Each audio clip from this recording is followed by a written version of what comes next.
रोज़ हम भगवद गीता से एक श्लोक पढ़ते हैं एंड गाइडेंस लेते हैं. सो लेट्स सी आज कौन सा श्लोक आता है. Okay, chapter 14 the 3 modes of material nature के श्लोक 9 एंड 10 आया है. तो हम पहले श्लोक 9 को देखते हैं. सत्वाम सुखे संजयति रज कर्मणि भरता ज्ञानाम अवृत्या तु तमः प्रमदे संजयत्य उता.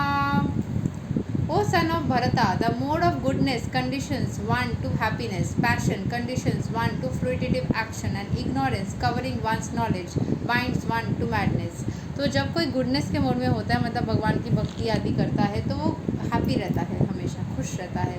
जब वो कोई पैशनेट होता है कि हमें करना है, ये किसी भी हाल में करना है, तो वो अपने एक्शंस के रिजल्ट्स को ओरिएंटेड रहता है. जब वो इग्नोरेंस के मोड में रहता है, तब उसकी सारी जो भी नॉलेज है वो मैडनेस में कन्वर्ट हो जाती है. उसको कोई भी चीज़ की नॉलेज काम नहीं आती, या फिर उसको नॉलेज नहीं रहता है. मतलब अगर वो लेता भी है तो वो कन्वर्ट हो जाता है मैडनेस में, या कोई मतलब उसका कोई यूटिलाइजेशन नहीं होता. A person in the mood of goodness is satisfied by his work or intellectual pursuit, just as a philosopher, scientist, or educator may be engaged in a particular field of knowledge and may be satisfied in the way. A man in the mode of passion may be engaged in fruitive activity. He owns as much as he can and spends for good causes. Sometimes he tries to open hospitals, gives to charity institutions, etc. These are signs of one in the mode of passion, and the mode of ignorance covers knowledge.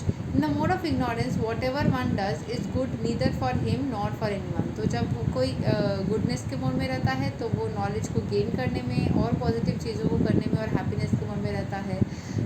जब कोई passion के mode में रहता है तब इंसान कुछ अच्छा कर्म में अपने एनर्जी को स्पेंड करता है.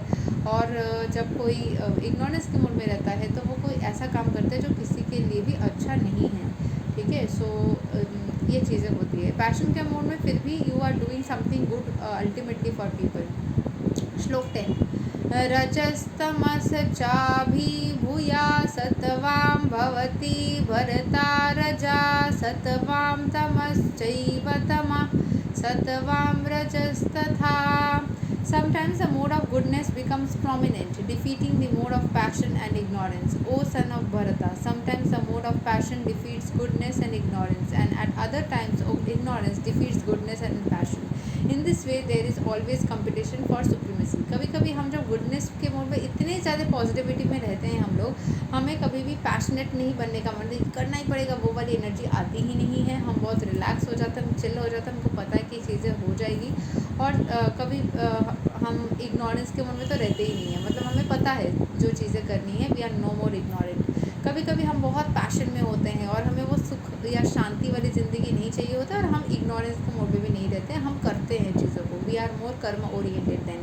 एंड जब हम इग्नोरेंस के मोड में रहते हैं तो ना ही हमारे अंदर कोई सुख रहती है, ना ही हमारे अंदर कोई कर्म भावना रहती है, सिर्फ लेजीनेस या नेगेटिविटी आ जाती है. तो ये तीनों मोड कभी ना कभी इंसान के ऊपर हावी हो सकती है. When the mode of passion is prominent, जब पैशन बहुत प्रोमिनेंट हो जाता है, गुडनेस एंड इग्नोरेंस डिफीट हो जाता है. सेम वे में गुडनेस जब बढ़ता है तो गुडनेस एंड ये एक्सप्लेनेशन में वही मेंशन है दोबारा. सो ये कंपटीशन चलता रहता है. सो जो एक्चुअली कृष्ण कॉन्शियसनेस में रहता है वो तीनों मोड से ही ऊपर चला जाता है, वो इन सब से प्रभावित नहीं होता है. If he wants he can develop by practice the mode of goodness and thus defeat the mode of ignorance and passion. वो फिर भी गुडनेस के एनर्जी में रहता है, और जो जिस चीज़ के एनर्जी में रहेगा वो उसी वाइब्रेशन को कैरी फॉरवर्ड करेगा. बट जैसे आगे भी श्लोक्स में पहले पढ़ा गया था कि जो कृष्ण कॉन्शियसनेस में रहता है वो कभी भी किसी भी चीज़ में अफेक्टेड नहीं होता.